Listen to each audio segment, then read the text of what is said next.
Assalamualaikum warahmatullahi wabarakatuh. Selamat siang bunda-bunda ya. Bertemu lagi dengan saya Mumtazah di siang yang cerah ini. Dan kalau kalian suka dengan cerita yang relate dengan kehidupan sehari-hari seperti sekarang ini, kalian bisa klik like, comment, and subscribe. Hitung-hitung untuk membantu kita untuk tambah semangat lagi bikin kontennya ya teman-teman ya.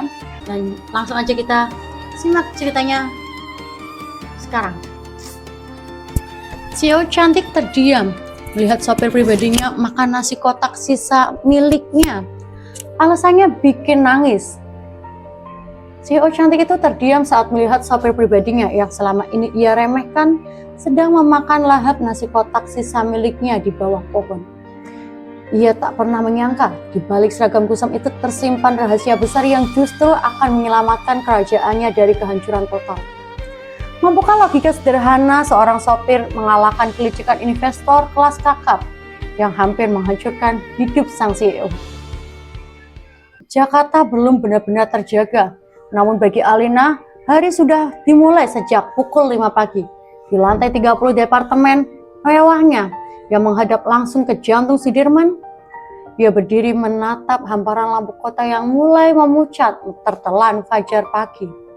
Alina adalah perwujudan dari efisiensi yang presisi. Rambutnya disanggul rapi tanpa selai rambut pun yang mencuat. Setelan kerjanya tak memiliki kerutan sedikit pun. Dan tatapan matanya setajam ujung pena yang ia gunakan untuk menandatangani kontrak miliaran rupiah. Baginya, hidup adalah sebuah algoritma. Jika kau bekerja keras, kau menang. Dan jika kau lama, kau akan tergilas. Tidak ada ruang untuk variabel, tidak ada perasaan di dalam ruang rapatnya. Di lobi apartemen, sebuah sedan mobil hitam mengkilap sudah menunggu dengan mesin yang halus. Di balik kemudi duduk Darsono. Pria itu sudah sejak lama pukul 5:30 seperti biasanya. Darsono adalah bayangan yang setia. Ia hadir namun jarang dianggap benar-benar ada. Baginya Alina adalah pusat tata surya yang menentukan nasib dapur rumah tangganya. Sementara bagi Alina, Darsono hanyalah instrumen mekanis yang memastikan ia sampai kantor tepat waktu. Selamat pagi Bu Alina. Sapa Darsono lembut saat membukakan pintu belakang. Suaranya serak khas orang yang kurang tidur, namun tetap terjaga kesopanannya. Alina hanya menjawab dengan gumaman pelan. Matanya sudah terpaku pada layar iPad yang menampilkan grafik saham yang memerah. Kantor, Darsono, lewat jalur biasa. Kalau macet ambil jalur alternatif. Saya tidak boleh terlambat semenit pun untuk rapat dewan direksi. Baik Bu, jawab Darsono singkat. Perjalanan itu dimulai dalam keheningan yang kaku. Kursi belakang, Alina tenggelam dalam dunianya yang bising akan angka dan strategi. Dia tidak memperhatikan bagaimana tangan Darsono yang memegang kemudi tampak sedikit gemetar. Dia juga tidak melihat bagaimana mata pria parubaya itu sesekali melirik ponsel tuanya yang diletakkan di dashboard. Ponsel yang layarnya retak dan terus menampilkan notifikasi pesan dari kampung halaman. Alina adalah CEO Arunika Group, sebuah perusahaan pengembang properti yang sedang di ujung tanduk.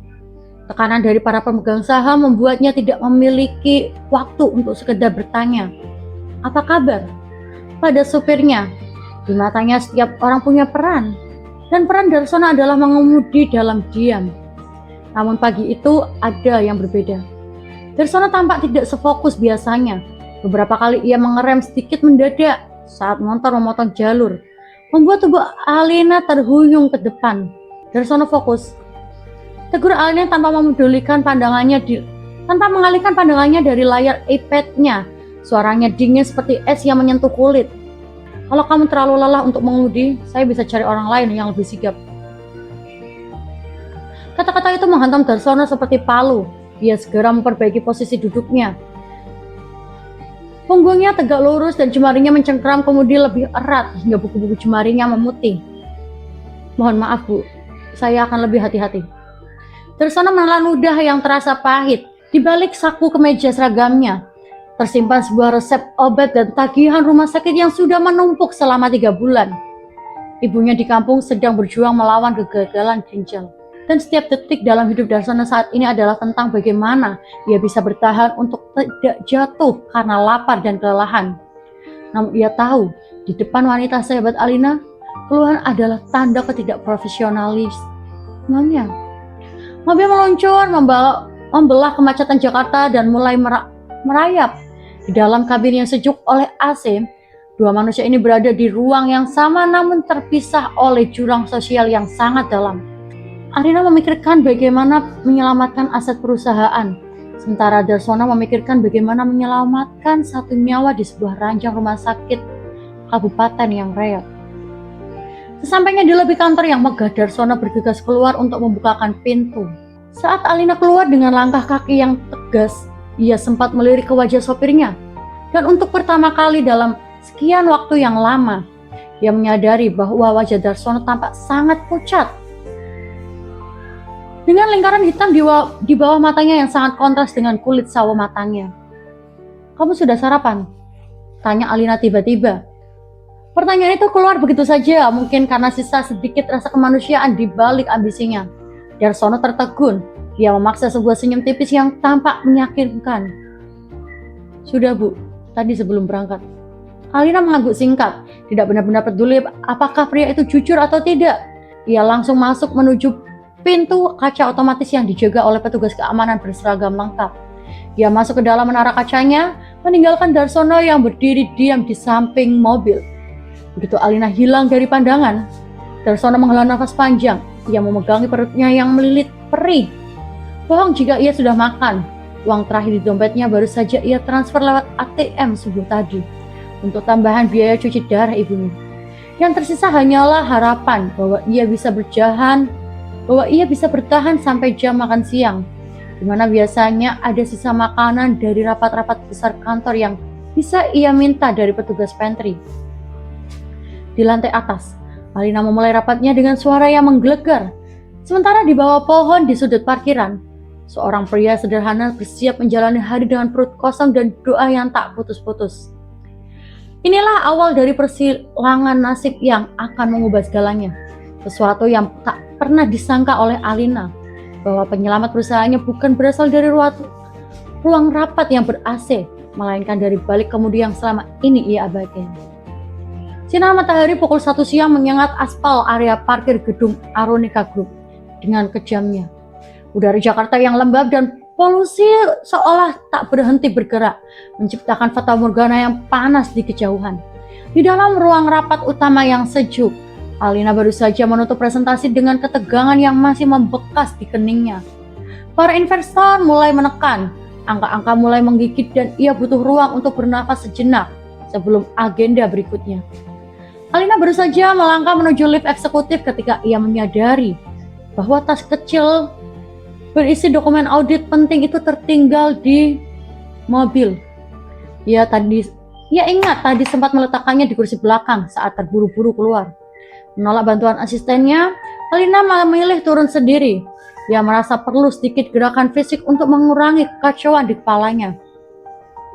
Langkah kaki Alina yang beradu dengan lantai marmer di lobi terdengar ritmis dan otoriter. Namun ketika ia sampai di area drop-off, mobil sedannya tak ada lagi di sana. Penjaga lobi memberitahu bahwa Darsono meminta izin untuk memarkirkan mobil di area bawah pohon Kamboja di sudut terjauh parkiran luar, agar tidak menghalangi jalur utama. Alina berjalan keluar.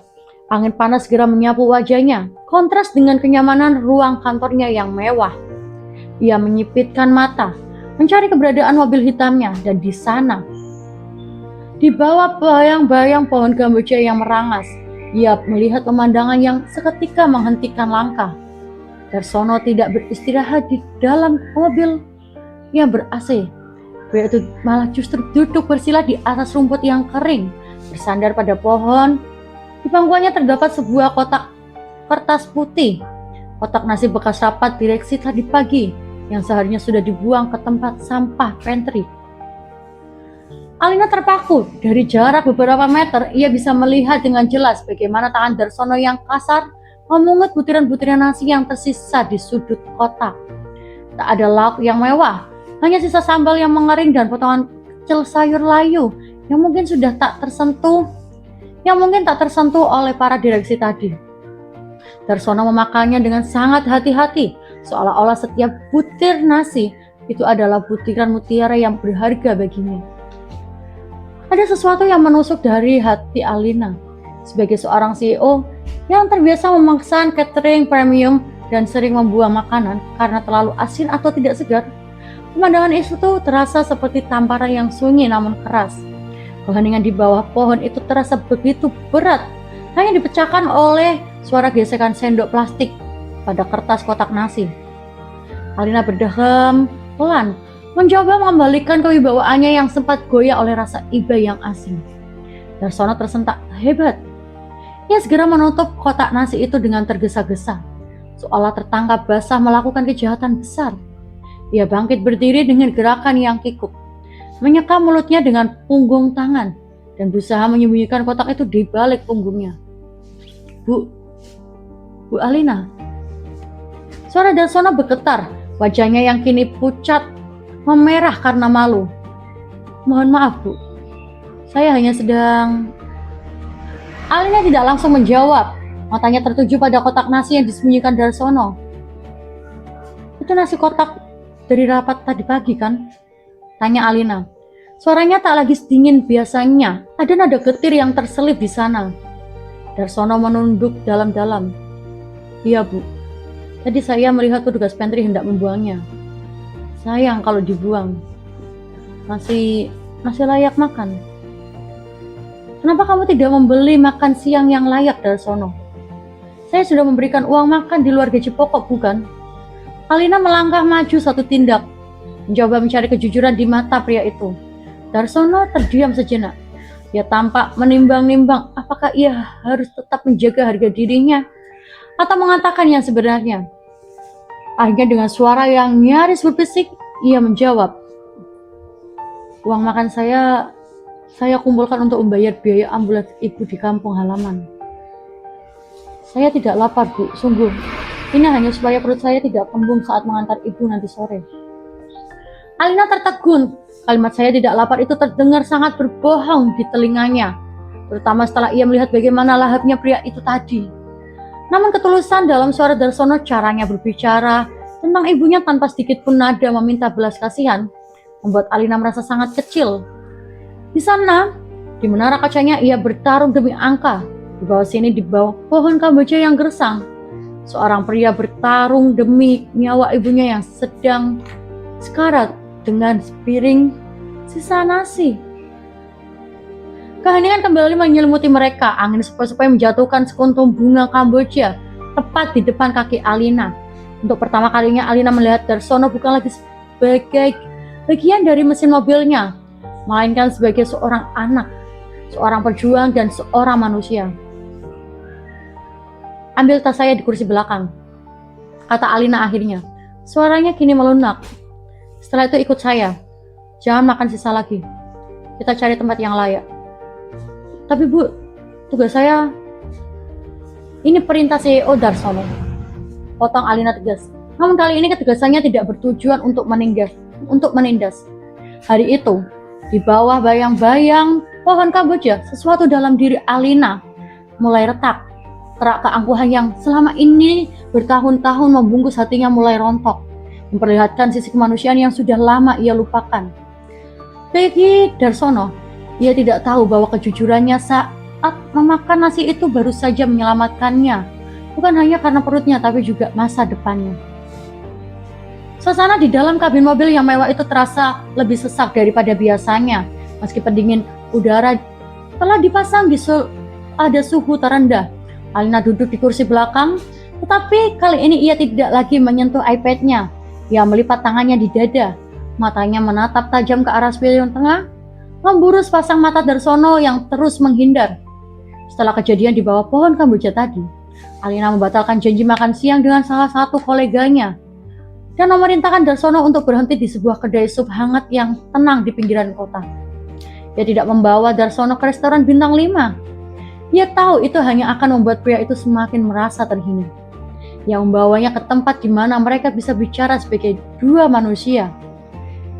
Di hadapan mereka kini tersaji dua mangkok sup iga yang mengepul dan nasi putih hangat. Namun Darsono hanya mematung. Tangannya diletakkan di atas paha, meremas celana kainnya yang sudah mulai pudar. Makanlah Darsono. Ini bukan jebakan, ini hanya makan siang. Alina mengujar dengan memecahkan keheningan. Darsono menarik nafas panjang lalu perlahan mengangkat kepalanya. Saya tidak bermaksud melanggar aturan kantor dengan mengambil sisa makanan itu, Ibu.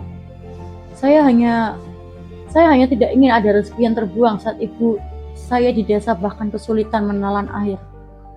Alina meletakkan sendoknya, denting logam yang beradu dengan porselen terdengar nyaring.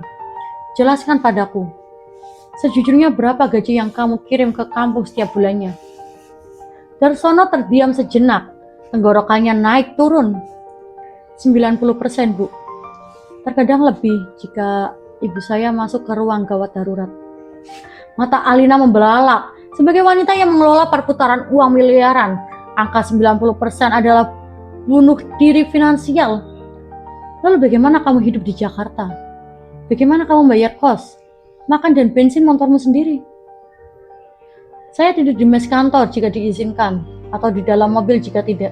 Suara Darsono tetap tenang, namun mengandung getir yang sangat dalam. Untuk makan, saya sering menunggu jadwal rapat besar, Ibu. Petugas pantry sudah tahu, jika ada sisa yang tidak tersentuh, mereka akan mengisikannya untuk saya. Jakarta sangat mahal bagi orang yang sedang mencicil nyawa orang tuanya, Bu. Alina merasakan sesak di dadanya. Selama ini ia menganggap Darsono sebagai robot yang sigap. Ia tidak pernah menyangka bahwa setiap kali Darsono membukakan pintu mobil untuknya dengan senyum sopan, pria itu mungkin sedang menahan perih di lambungnya karena belum makan selama 24 jam.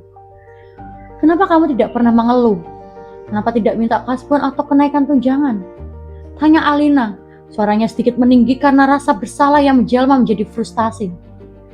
Darsono tersenyum tipis, sebuah senyum yang membuat Alina merasa sangat bodoh. Ibu saya mengajarkan bahwa bekerja adalah tentang martabat, Bu. Mengeluh tidak akan menyembuhkan sakitnya, justru hanya akan menambah beban pikiran orang lain. Saya bekerja untuk ibu, dan selama saya masih bisa melihat ibu bernafas lewat panggilan video, rasa lapar ini tidak ada artinya, Bu. Kejujuran itu menghantam Alina lebih keras dari laporan kerugian perusahaan manapun. Di hadapannya duduk seorang pria yang tidak memiliki gelar MBA di luar negeri, tidak memiliki strategi merger atau acquisition, namun memiliki integritas dan ketulusan yang jauh melampaui para direktur di kantornya. Darsono tidak menjual kesedihan untuk mendapatkan simpati. Ia hanya memaparkan realitas hidupnya dengan martabat yang utuh. Kamu bilang ibumu sakit apa? Tanya Alina, suaranya kini melunak, nyaris berbisik. Gagal ginjal kronis, Bu. Harus cuci darah 2 kali seminggu. Jarak rumah sakit kabupaten sangat jauh. Jadi biaya ambulans dan obat pendamping seringkali lebih mahal daripada prosedur medisnya sendiri. Alina memandang mangkuk sup di depannya yang mulai mendingin. Tiba-tiba saja kemewahan yang ia miliki terasa hambar. Ia menyadari bahwa ia telah memimpin ribuan orang, tetapi ia buta terhadap kehidupan orang-orang yang paling dekat dengannya. Mulai hari ini, kata Alina, dengan nada otoriter yang tak bisa dibantah, namun kali ini penuh dengan empati. Kamu tidak akan lagi makan sisa, dan jangan pernah berani menahan lapar saat sedang membawaku berkendara. Nyawaku ada di tanganmu, Darsono. Bagaimana kamu bisa menjagaku jika kamu sendiri tidak menjaga dirimu? Darsono menunduk, matanya berkaca-kaca. Terima kasih, Bu. Mohon maaf jika kondisi saya mengganggu kenyamanan Ibu. Makanlah, perintah Alina lagi. Saat melihat Darsono mulai menyuap nasi dengan tangan yang sedikit gemetar, Alina menyadari satu hal penting. Dunia bisnis mungkin penuh dengan tipu daya dan topeng, tetapi di dalam mobilnya, ia memiliki seorang yang hatinya sebening kristal. Pertemuan di bawah pohon kamboja dan makan siang yang getir ini bukan hanya mengubah cara Alina memandang supirnya, tetapi mulai mengubah cara ia memandang kekuasaan yang ia genggam. Babak baru dalam hidup Alina dimulai, bukan dari meja kerja, melainkan dari sebuah meja makan sederhana.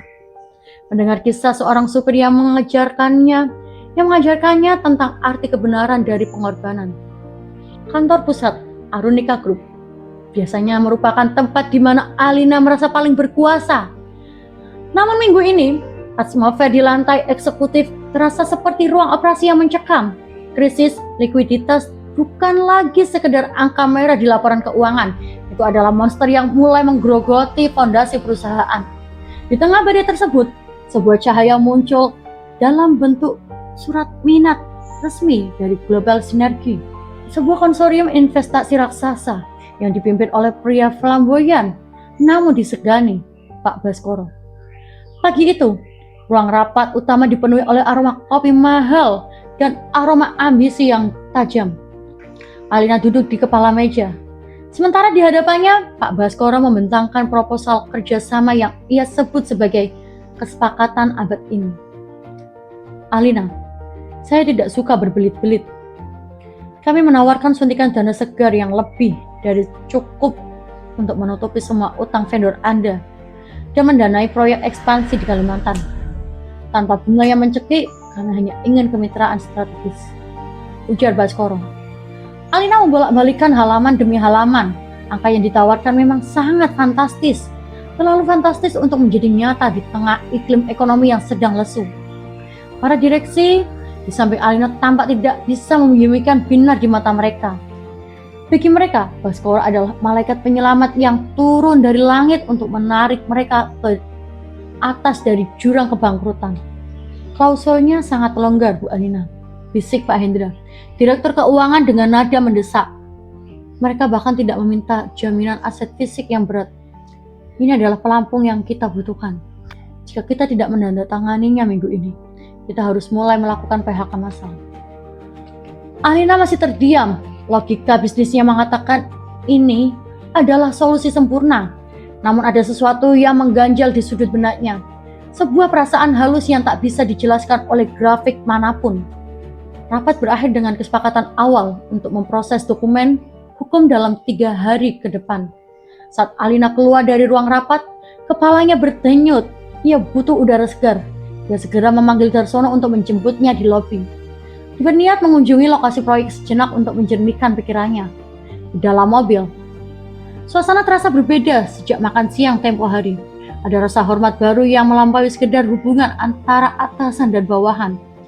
Alina menyandarkan kepalanya di jok mobil, kulit yang mewah, memejamkan mata dan pikirannya tetap tertuju pada dokumen Global Synergy.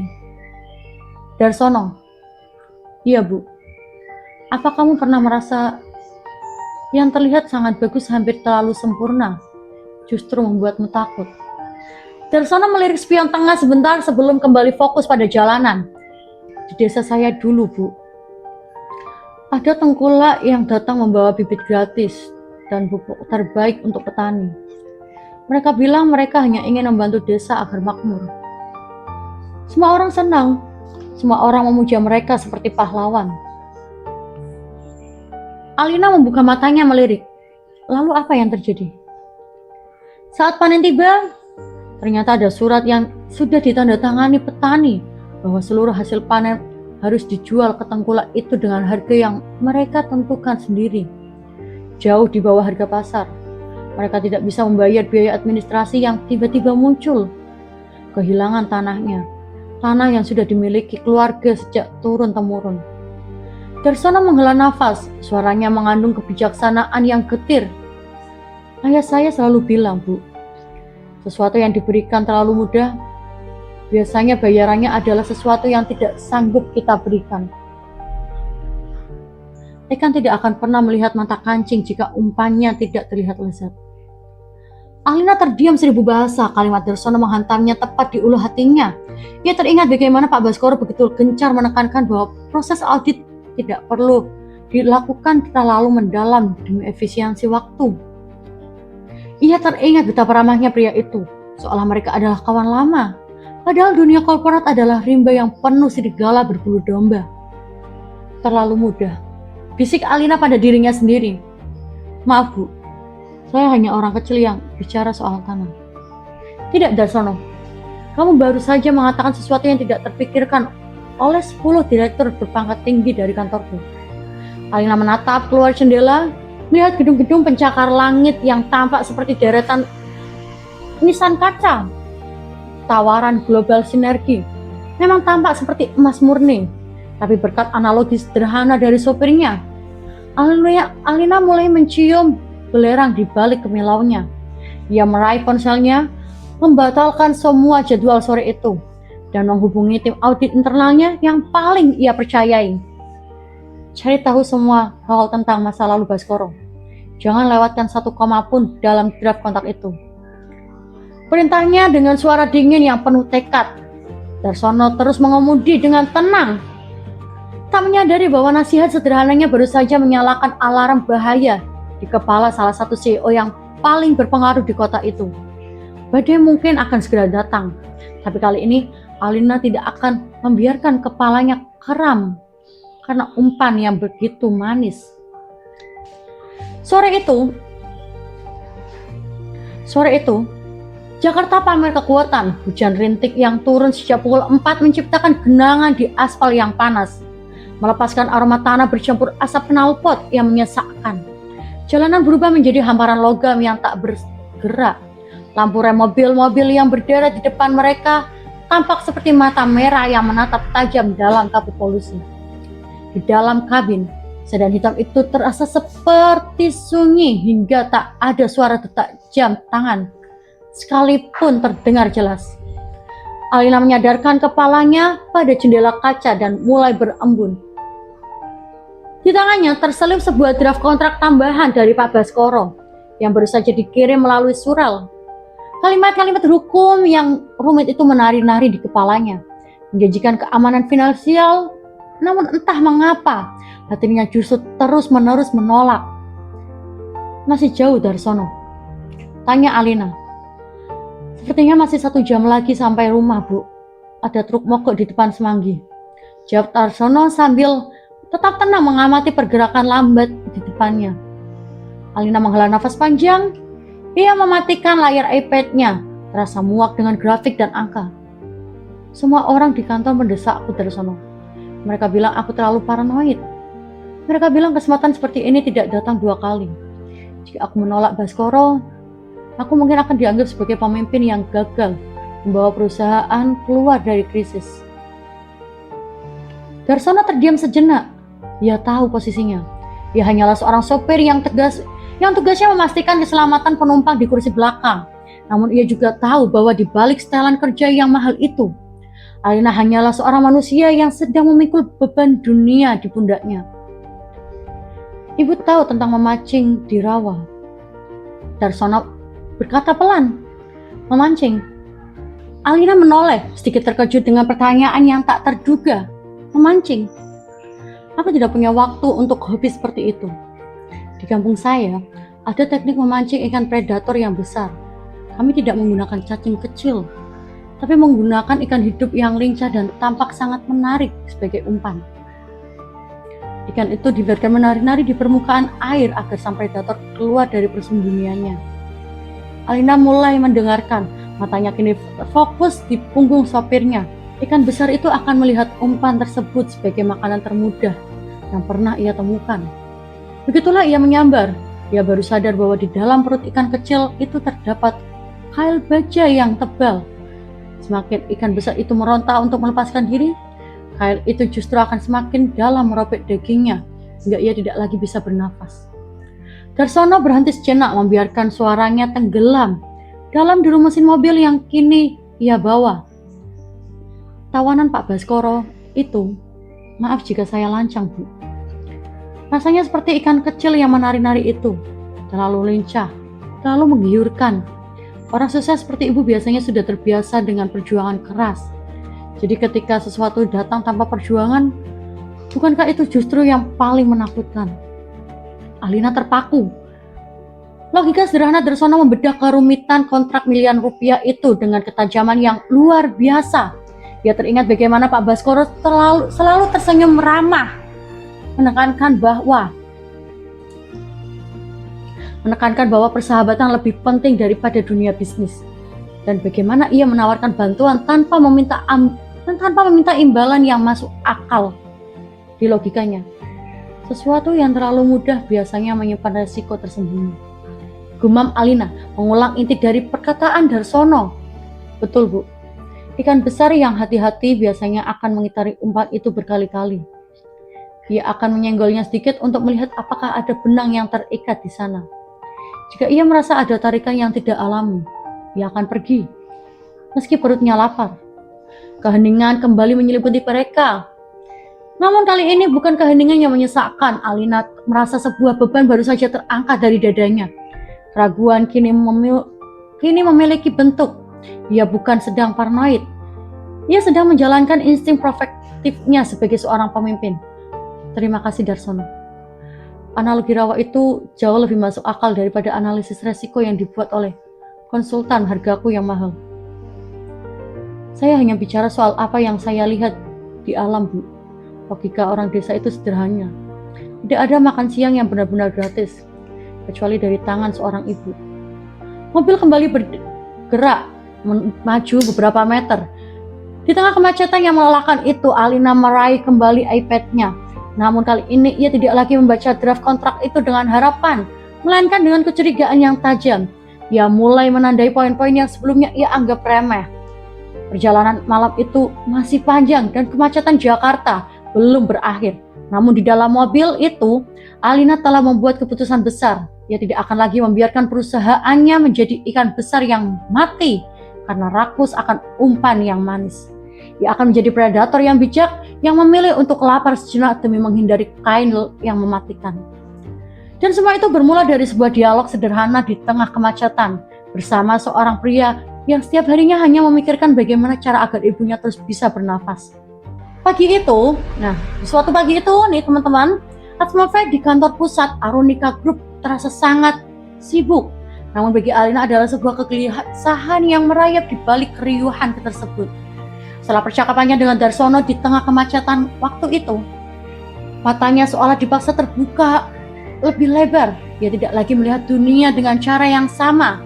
Kini setiap senyum rekan bisnis dan setiap lembar dokumen ia pandang dengan skeptisisme yang tajam. Sekitar pukul 10 pagi, mobil mewah Pak Baskoro tiba di lobi. Pria itu turun dengan setelan jas abu-abu Italinya yang sempurna, didampingi oleh asisten pribadinya yang selalu membawa koper kulit hitam.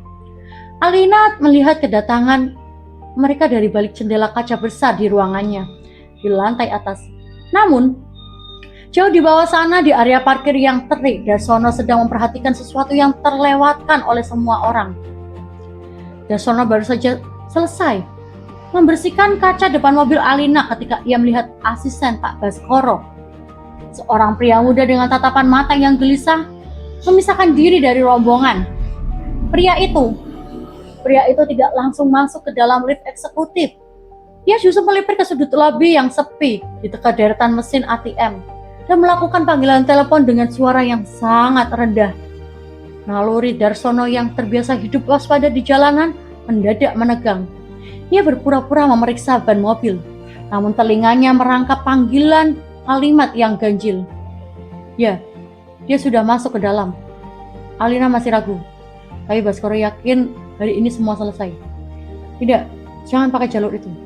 Pastikan klausul pengalihan asetnya tidak terbaca sebelum penandatanganan. Begitu dia tanda tangan, kita langsung eksekusi di bursa. Darsono tertegun.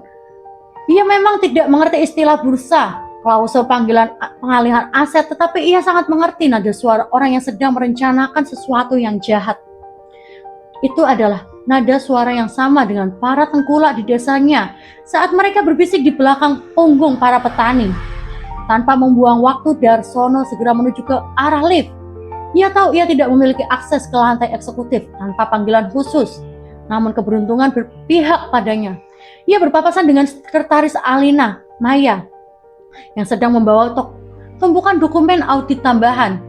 "Mbak Maya, tolong," bisik Darsono dengan wajah sangat serius. "Saya harus bicara dengan Bu Alina sekarang, penting sekali." "Mohon Darsono." "Darsono, Bu Alina sedang rapat penting dengan Pak Baskoro. Tidak bisa diganggu." "Tolong," jawab Maya heran. "Ini soal keselamatan perusahaan, Mbak. Tolong sampaikan. Ada ikan kecil yang sedang bicara ditelepon di bawah. Tolong Mbak, hanya sebentar.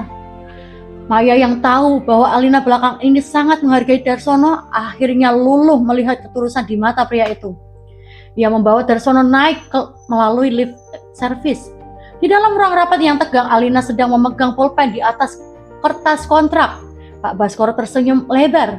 Jemarinya mengetuk meja dan iramanya penuh dengan kemenangan. Hanya satu tanda tangan Alina, dan semua masalahmu akan hilang seperti embun pagi. Tepat saat itu, sebuah pintu terbuka. Maya masuk dan membisikkan sesuatu ke telinga Alina. Wajah Alina berubah pucat pasi, lalu kembali mengeras seperti batu karang. Ia meletakkan ponselnya. Maaf Pak Baskoro, ada urusan operasional mendesak yang harus saya tangani selama 5 menit. Ujar Alina dengan nada bicara yang tak terbantahkan. Alina melangkah keluar ke ruang kerjanya yang private, di mana Darsono sudah menunggu dengan topi sopirnya yang didekap di dadanya. Dengan nafas yang masih memburu dan sedikit tersengal, Darsono menceritakan setiap kata yang ia dengar di lobi tadi. Saya mungkin salah dengar Bu, tapi cara orang itu bicara, dia tidak seperti orang yang ingin membantu. Dia bicara seolah-olah adalah sasaran tangkapannya. Dia bilang sesuatu tentang mengeksekusi. Begitu ibu tanda tangan, Alina berdiri mematung di depan mejanya. Jantungnya berdegup kencang. Jika apa yang dikatakan Darsono benar, maka tanda tangan yang nyaris ia bubuhkan di atas kertas tadi adalah sebuah eksekusi mati bagi Arunika Group. Insting Darsono, insting seorang pria yang hidup dengan kejujuran murni, telah menangkap frekuensi kejahatan yang tertutup rapat oleh kemewahan Pak Baskoro. Kamu yakin, dia bilang, pengalihan aset? Yakin Bu, meski saya tidak tahu apa artinya. Kata itu terdengar sangat dingin di telinga saya. Alina menghembuskan nafas panjang. Ia menatap Darsono dengan rasa terima kasih yang tak terukur. Kamu tidak salah dengar Darsono. Kamu baru saja melihat apa yang tidak bisa dilihat oleh mata-mata industriku. Alina kembali ke ruang rapat dengan langkah yang berbeda. Ia tidak lagi tampak seperti pemimpin yang terdesak, melainkan seperti pemburu yang baru saja menemukan letak jawaban lawan. Ia menatap Pak Baskoro yang masih tersenyum. Namun kali ini Alina melihat senyum itu sebagai seringai pemangsa. Pak Baskoro, saya pikir kita perlu meninjau ulang satu bagian kecil di dalam kontrak ini tentang pengalihan aset secara mendalam. Kata Alina pelan namun menggema. Seketika senyum di wajah Baskoro membeku. Keheningannya mencekram jatuh di ruang itu. Sementara di ruangan lain, Darsono kembali ke mobilnya. Berdoa agar suaranya tadi cukup kuat untuk menyelamatkan wanita yang telah memberinya makan siang yang layak. Intuisi sang pengemudi kini telah menjadi benteng terakhir bagi kerajaan kaca yang sedang terancam itu. Kedengaran di ruang rapat itu tidak bisa lagi dirasakan seperti aliran listrik yang statis yang membuat bulu kuduk berdiri. Permintaan Alina untuk meninjau kembali klausul pengalihan aset membuat Pak Baskoro terdiam selama beberapa detik yang terasa selamanya. Namun sebagai pemain watak yang ulung, Baskoro segera memulihkan raut wajahnya. Ia tertawa kecil. Suara tawa yang terdengar hambar dan selalu dipaksakan. Alina, kamu ini terlalu banyak bekerja. Kita sudah membahas ini berkali-kali dengan tim hukummu. Menunda penandatanganan sekarang hanya akan membuat pasar meragukan stabilitas perusahaanmu. Kamu tahu sendiri, waktu adalah mata uang yang paling mahal saat ini, ujar Baskoro dengan nada kebapakan yang kini terdengar lebih seperti ancaman halus. Alina hanya tersenyum tipis, sebuah senyuman yang tidak mencapai matanya. Justru karena waktu sangat mahal Pak Baskoro, saya tidak ingin membuangnya untuk memperbaiki kesalahan di masa depan. Saya butuh waktu 1 malam lagi. Besok pagi kita bicarakan lagi. Tanpa menunggu jawaban, Alina berdiri dan meninggalkan ruangan tersebut. Begitu pintu tertutup, ia segera menginstruksikan Maya untuk mengumpulkan tim audit independennya yang bekerja di luar lingkaran kantor pusat.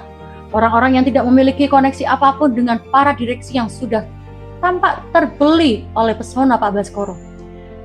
Malam itu, di luar gedung Arunika Group yang sudah sepi, namun lampu di ruang kerja Alina masih menyala terang.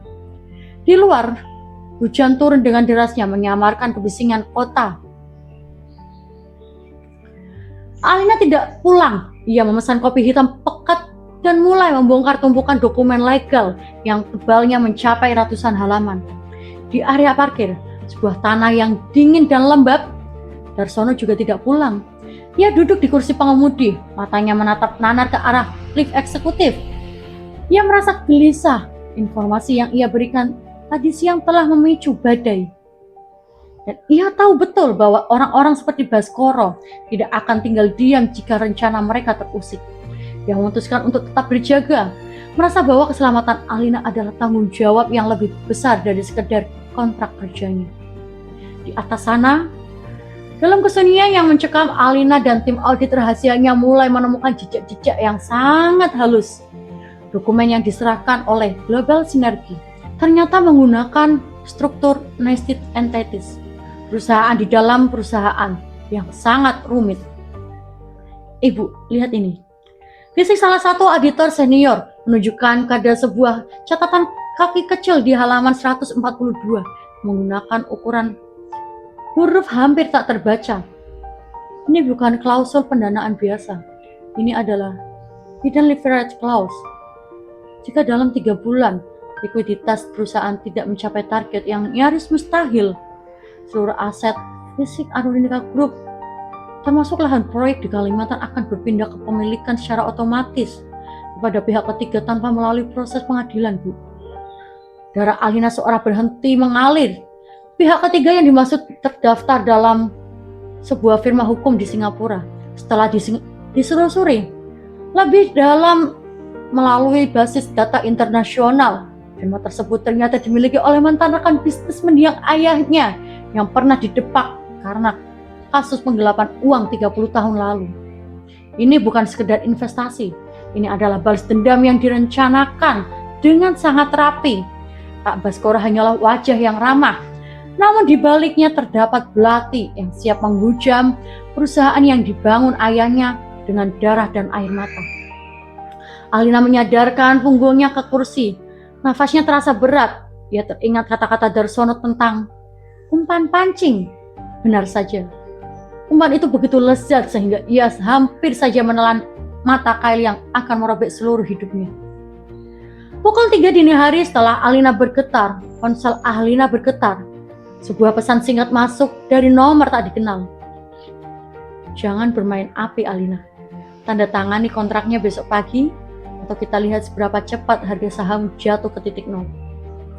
Ancaman itu nyata. Alina meremas ponselnya hingga buku jarinya memutih. Rasa takut sempat menyelinap. Namun bayangan kejujuran Darsono saat memakan nasi sisa di bawah pohon kayu bojak tiba-tiba muncul di benaknya. Jika seorang sopir bisa mempertahankan martabatnya dalam kemiskinan yang mencekik, mengapa ia harus menyerah pada ancaman seorang pejabat berjas mewah? Alina berjalan menuju jendela, menatap hujan yang mulai mereda. Ia melihat mobil dari kejauhan di bawah sana. Lampu kecil yang di dalamnya masih menyala, menandakan Darsono masih setia menunggu. Kehadiran sosok sederhana itu memberinya kekuatan yang tak terduga. Kita tidak akan menyerah, gumam Alina pada kegelapan malam. Besok pagi aku akan memegang mata Kyle-nya. Peninjauan dalam sunyi itu telah memberikan Alina lebih dari sekedar bukti hukum. Itu memberinya kembali keberanian yang sempat hilang. Ia tahu sebenarnya siapa lawannya, dan yang lebih penting, ia tahu siapa yang benar-benar bisa ia percayai di dunia yang penuh dengan kepalsuan ini. Perangkat akan segera dimulai dan Alina sudah siap untuk meledakkan jebakan yang telah disiapkan untuknya. Pukul 4 pagi, cahaya lampu neon di ruang kerja Alina mulai terasa menyakitkan bagi matanya yang merah karena kurang tidur. Di atas meja yang luas itu dokumen-dokumen kontrak tidak lagi tampak seperti kertas kerja, melainkan sebagai sebuah medan perang yang dipenuhi dengan ranjau tersembunyi. Kopi di cangkirnya sudah mendingin, meninggalkan ampas pahit yang senada dengan suasana hatinya saat itu. Auditor senior yang menemaninya, Pak Yanuar, mengusap wajahnya yang lelah sebelum menggeser sebuah laporan ringkas hasil analisis kilat mereka. Ibu Alina, intuisi sopir ibu, siapa namanya? Darsono. Benar-benar telah menyelamatkan nyawa kita semua. Jika ibu menandatangani ini kemarin, Arunika Group akan lenyap dari peta bisnis dalam waktu kurang dari 1 semester. Alina menarik nafas panjang, mencoba menenangkan debaran jantung yang tidak beraturan. Jelaskan padaku sekali lagi, Yanuar. Aku ingin mendengar setiap detail busuknya. Yanuar menggunakan stabilo merah untuk menandai beberapa baris kalimat yang sekilas tampak seperti prosedur administratif standar. Di halaman 142 yang kita temukan semalam, Bu, terdapat istilah technical default on liquidity rate ratio. Baskoro menyisipkan angka rasio yang tidak masuk akal. Secara teknis, karena krisis likuiditas kita saat ini, kita sudah berada dalam posisi gagal bayar, bahkan sebelum uang mereka masuk ke rekening kita. Yanuar berhenti sejenak, menatap Alina dengan ngeri. Artinya, begitu ibu tanda tangan, mereka memiliki hak hukum untuk mengeksekusi jaminan aset utama. Dan di sini lampiran Z yang tertutup dokumen asuransi. Proyek utama yang dimasukkan bukan hanya gedung ini, Bu, melainkan seluruh kepemilikan saham ibu proyek strategis Kalimantan. Mereka tidak ingin menyelamatkan kita. Mereka sedang melakukan hostile takeover, pengalihan paksa yang dikemas sebagai bantuan kemitraan, Bu. Alina merasa sesak, dadanya sesak. Dingin yang merambat dari ujung kakinya. Ia membayangkan ribuan karyawannya yang akan kehilangan pekerjaan, proyek-proyek yang akan mangkrak, dan warisan ayahnya yang akan jatuh ke tangan orang yang membenci keluarganya. Baskoro bukan hanya ingin uang, dia ingin kehancuran total. Dia ingin melihat aku berlutut di jalanan. Bisik Alina, suaranya parau. Ia bangkit dari kursinya, berjalan menuju jendela besar yang menghadap ke arah jalanan Jakarta yang mulai menggeliat. Di bawah sana, di remang subuh, ia melihat sebuah mobil sedannya masih terparkir setia. Lampu sennya berkedip-kedip sesekali. Darsono rupanya melihat bayangan Alina di jendela dan memberi tanda bahwa ia masih ada di sana. Melihat kedipan lampu itu, air mata yang sejak tadi ditahan Alina akhirnya jatuh juga. Ia merasa begitu rapuh sekaligus begitu marah. Di dunia yang ia anggap beradab, di antara orang-orang yang berpendidikan tinggi dan gelar berderet, ternyata ada kekejian yang begitu dalam. Sementara di hati seorang pria yang hanya lulusan sekolah dasar, yang berjuang hanya untuk membeli sesuap nasi dan obat ibunya, justru menjadi pelindung yang paling jujur. Ibu, apa rencana kita? Baskoro akan datang pukul 9 pagi ini untuk menagih janji. Tanya Yanuar memecah keheningan. Alina menyeka air matanya dengan tegas. Kelemahan menguap diganti oleh kedinginan yang mematikan. Ia berbalik, matanya berkilat penuh tekad. Kita tidak akan lari. Lari hanya akan membuat harga saham kita terus terjun bebas sesuai ancaman semalam. Kita akan biarkan dia datang. Kita akan biarkan dia merasa menang. Tapi kita akan ubah ruang rapat itu menjadi pengadilan baginya. Ia segera meraih ponselnya dan melakukan serangan panggilan. Ia menghubungi pengacara korporat paling tangguh yang ia kenal. Bukan untuk meminta nasihat, tapi untuk menyiapkan berkas laporan ke pihak otoritas keuangan atas dugaan penipuan struktur dan percobaan akuisisi ilegal. Yanuar, siapkan semua bukti close equity dalam bentuk presentasi yang singkat dan mematikan. Pastikan semua direksi yang mendukung Baskoro hadir. Aku ingin mereka melihat dengan mata kepala sendiri siapa malaikat yang mereka puja selama ini. Alina kemudian berjalan keluar ruangan menuju lift. Ia butuh bertemu Darsono sebelum pertarungan ini dimulai. Saat pintu lift terbuka di lobi bawah tanah, ia menemukan Darsono sedang mencuci muka di wastafel pos satpam. Darsono, iya Bu, mau berangkat sekarang. Terima kasih Darsono. Kamu tidak tahu apa yang sudah kamu lakukan untukku dan untuk perusahaan ini. Kamu bilang ayahmu mengajari tentang umpan pancing kan? Darsono hanya mengangguk tampak bingung. Hari ini kita akan tarik senar pancing itu bergegas keras sampai mulut si pemancing itu robek. Ujar Alina dengan senyum tipis yang penuh arti. Darsono tidak sepenuhnya mengerti istilah bisnisnya. Ia tidak melihat api di mata Alina. Ia tahu bahwa majikannya bukan lagi wanita yang terdesak oleh ketakutan. Saya akan selalu siap di depan pintu, Bu. Apapun yang terjadi selama ada saya di dalam sana. Mobil sudah siap jika ibu ingin pergi dengan kepala tegak. Alina mengangguk. Dengan dokumen, bukti jebakan di tangannya dan kejujuran Darsono sebagai kompasnya, ia melangkah kembali ke atas. Matahari mulai terbit menyinari menara kaca Arunika Group, menandai dimulainya di hari di mana sebuah jebakan akan berbalik ke mangsa penciptanya. Pukul 9 tepat, ruang rapat utama Arunika Group yang berdinding kaca tebal itu terasa seperti sebuah arena gladiator yang dingin. Pak Baskoro yang dengan kepercayaan diri seorang penakluk, ia melangkah masuk dengan senyum lebar, menjabat para direksi yang menyambutnya dengan bungkusan puja-puji. Di sampingnya, sang asisten pembawa koper berhitam, pria yang percakapannya didengar oleh Darsono, tampak sibuk menyiapkan pena emas di atas meja. Alina duduk di kursi puncaknya, wajahnya adalah topeng porselen yang sempurna. Tak ada gurat kelelahan, tidak ada jejak ketakutan di bawah meja. Jemarinya terkepal kuat, namun suaranya tetap stabil saat ia menyapa. Selamat pagi, Pak Baskoro. Anda tampak sangat bersemangat hari ini. Tentu saja, Alina. Hari ini adalah hari bersejarah. Kita akan menyelamatkan masa depan perusahaan ini bersama-sama. Mari kita selesaikan formalitas ini agar dana bisa segera cair sebelum bursa ditutup sore nanti. Jawab Baskoro. Para direksi saling berpandangan. Beberapa dari mereka mengangguk mendesak Alina untuk segera menandatangani. Namun bukannya meraih pena emas itu, Alina justru menyandarkan punggungnya dan menatap Baskoro tepat di manik matanya. Sebelum itu, Pak Baskoro, ada satu presentasi kecil yang ingin saya tunjukkan. Sesuatu yang luput dari pembahasan kita kemarin karena keterbatasan waktu. Ujar Alina tenang. Alina memberi isyarat kepada Yanuar. Lampu ruangan meredup secara otomatis dan layar besar di belakang Alina menyala. Detik berikutnya wajah Baskoro yang tadinya cerah berubah menjadi pucat pasi, kaku. Layar itu menampilkan struktur kepemilikan firma hukum di Singapura dan diagram nested entities yang membongkar hubungan tersembunyi dengan musuh lama mendiang ayah Alina. Apa maksudnya ini, Alina?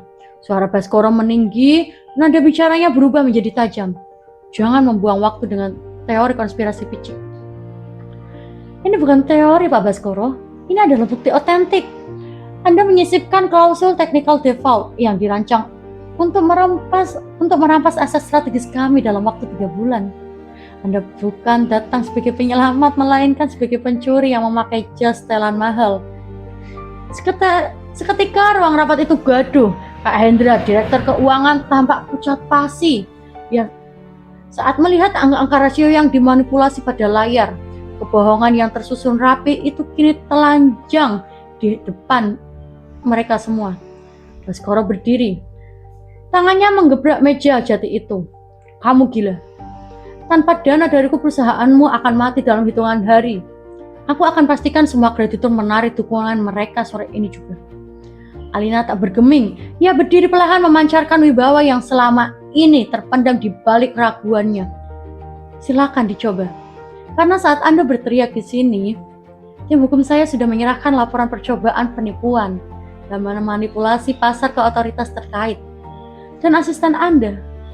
Alina melirik asisten Baskoro yang kini gemetar. Dia mungkin ingin menjelaskan pada polisi tentang panggilan telepon di lobi kemarin pagi. Baskoro terkaget-kaget mendengar hal itu. Hati dan nyalinya Baskoro pun menciut. Topeng keramahannya hancur, menyisakan wajah penuh kebencian dan dendam yang sudah lama membusuk. Ia menyadari bahwa ia bukan lagi pemancing yang sedang memegang kendali. Ia adalah mangsa yang baru saja terjepit perangkapnya sendiri. Kamu akan menyesal, Alina. Suasana ruangan seketika hening. Para direksi tertunduk malu dan tak berani menatap mata CEO mereka. Alina menarik nafas panjang. Merasakan oksigen kembali memenuhi paru-parunya. Badai besar itu baru saja lewat tanpa menghancurkan atap mereka. Ia berjalan menuju jendela, melihat dari ketinggian lantai eksekutif saat mobil Baskoro meluncur pergi dari lobi. Di sana, di dekat pintu keluar, ia melihat Darsono yang tengah berdiri tegak di samping mobilnya.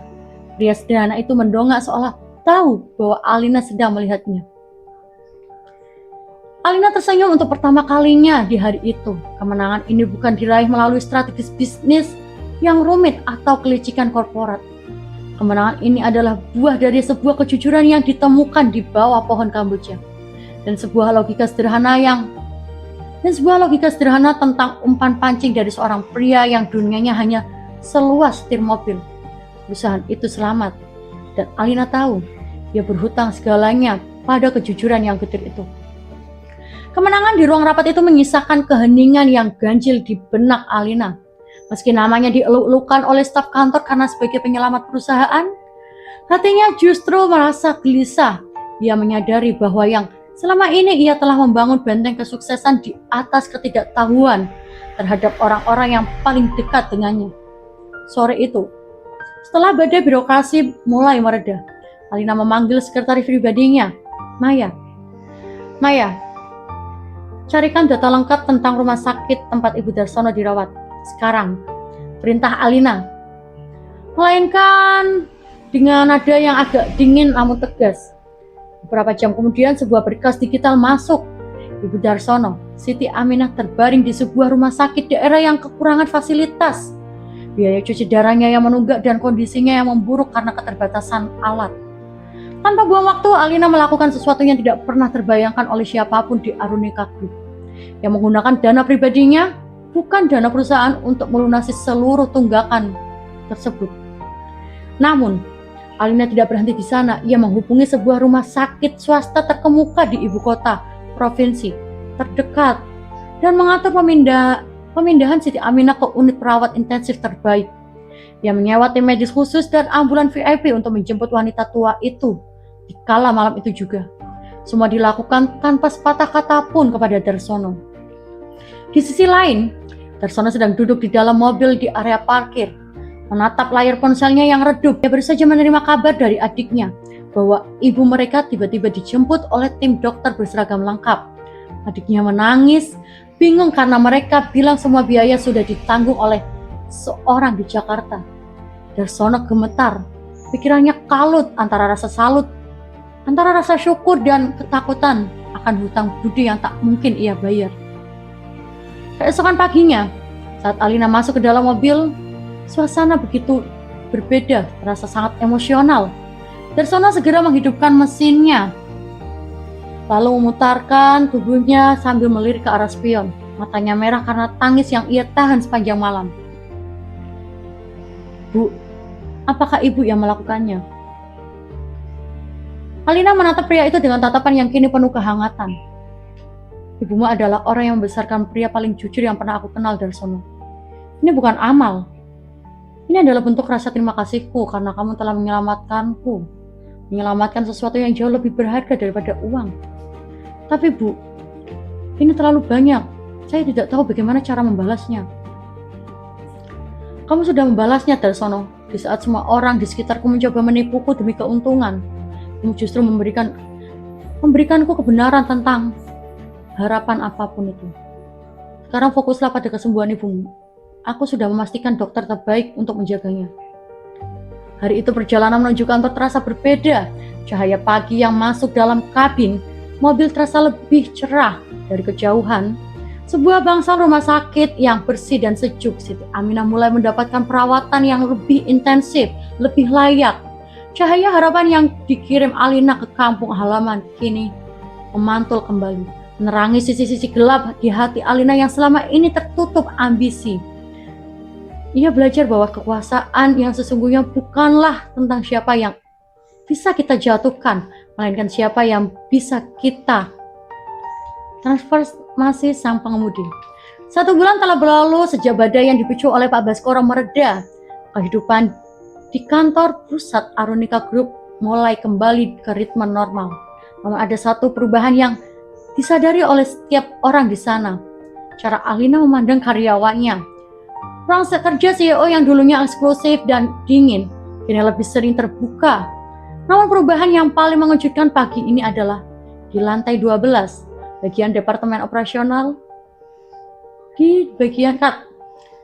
Namun perubahan yang paling mengejutkan terjadi pagi ini di lantai 12, bagian departemen operasional. Di depan pintu ruang rapat kecil, Darsono berdiri dengan kaku. Dia tidak lagi mengenakan seragam supir berwarna safari gelap yang biasa ia pakai. Dia mengenakan kemeja batik rapi dan celana kain hitam yang baru. Tangannya tidak lagi memegang kunci mobil, melainkan sebuah map berisi laporan logistik lapangan. Alina berdiri di depan jajaran manajer operasional dan tim hukum perusahaan. Ia tidak memberi pengumuman ini melalui memo singkat. Ia ingin melakukan secara langsung. Rekan-rekan sekalian, kita seringkali terjebak dalam kualifikasi akademis dan deretan gelar saat mencari talenta. Kita mencari orang yang bisa bicara tentang strategi, namun kita sering lupa mencari orang yang memiliki intuisi, integritas, dan pengamatan yang tajam terhadap realitas di lapangan. Alina menoleh ke Darsono yang tampak ingin menghilang karena canggung ditatap begitu banyak sorot mata. Bulan lalu, perusahaan ini selamat bukan karena algoritma atau analisis pasar, tapi karena keberanian seseorang untuk melihat apa yang kita tidak lihat. Oleh karena itu, mulai hari ini, saya mengangkat Darsono sebagai staf operasional di Departemen Logistik dan Pengawasan Lapangan. Gumaman pelan terdengar di antara para staf, ada keraguan, ada pula keheranan, namun Alina segera melanjutkannya dengan nada yang tak terbantahkan. Darsono akan membantu tim kita untuk meninjau efisiensi operasional di proyek-proyek besar. Dia memiliki logika praktis yang sangat kita butuhkan untuk memastikan tidak ada lagi umpan pancing tersembunyi dalam kontrak-kontrak vendor kita. Bagi Darsono, saat itu terasa seperti mimpi yang terlalu indah namun menjadi nyata. Ia teringat bagaimana tangannya sering kasar karena mencuci mobil, dan kini ia diminta untuk memegang tanggung jawab dan yang akan menentukan kelancaran kerja ratusan orang. Namun saat itu, ia menatap mata Alina. Ia tidak melihat belas kasihan, ia melihat kepercayaan yang murni. Saya akan berusaha sebaik mungkin, Bu. Aku tidak memintamu menjadi orang lain, Darsono. Aku hanya memintamu untuk tetap menjadi pria yang jujur, yang bicara apa adanya padaku di bawah pohon kamboja seperti hari itu. Kita butuh mata yang jernih di perusahaan ini. Alina tersenyum. Setelah pertemuan terakhir, Alina mengajak Darsono menuju jendela besar yang menghadap ke arah jalanan Jakarta. Di sana, mereka melihat deretan mobil yang merayap di bawah terik matahari. Kamu akan mendapatkan pelatihan khusus untuk sistem manajemen kita, dan kamu juga akan mendapatkan sopir kantor untuk mobilitas lapanganmu nanti. Namun, Bu, rasanya aneh jika saya duduk di kursi belakang, Bu. Biasanya membukakan pintu untuk Ibu pasti kebiasaan membukakan pintu untuk Ibu tidak akan hilang begitu saja. Mungkin sekali-sekali kamu boleh melakukannya, canda Alina. Transformasi itu berubah, bukan sekedar pemindahan posisi dari kursi kemudi ke meja kantor. Itu adalah transformasi, pengakuan atas martabat seorang manusia. Darsono bukan lagi sekedar bayangan di balik kemudi. Ia telah menjadi pilar penting bagi perusahaan dan bagi Alina. Dan bagi Alina, kehadiran Darsono di meja operasional adalah pengingat harian bahwa kebijaksanaan sejati terkadang datang dari tempat-tempat yang paling tidak terduga dan orang-orang yang selama ini kita abaikan keberadaannya. 6 bulan setelah berlalu sejak guncangan yang nyaris meruntuhkan Arunika Group, pagi itu suasana kantor pusat tak lagi terasa seperti sebuah mesin yang dingin dan kaku. Ada kehangatan yang mengalir di koridor-koridor kacanya. Sebuah perubahan atmosfer yang bermula dari meja paling atas. Alina berdiri di balkon kantornya menghirup udara pagi yang segar. Ia tidak lagi hanya menatap angka-angka di layar, melainkan menatap orang-orang yang berjalan di bawah sana dengan rasa syukur yang mendalam. Siang itu, Alina meminta Darsono untuk menemaninya meninjau proyek pembangunan panti asuhan dan pusat pelatihan kerja yang baru saja didirikan perusahaan. Saat mereka berjalan menuju mobil, Darsono secara refleks melangkah lebih cepat untuk membukakan pintu bagi Alina. Alina tertawa pelan dan menahan pintu itu. Darsono, kamu sekarang adalah staf operasional, bukan lagi sopirku. Kamu duduk di samping supir kantor sekarang.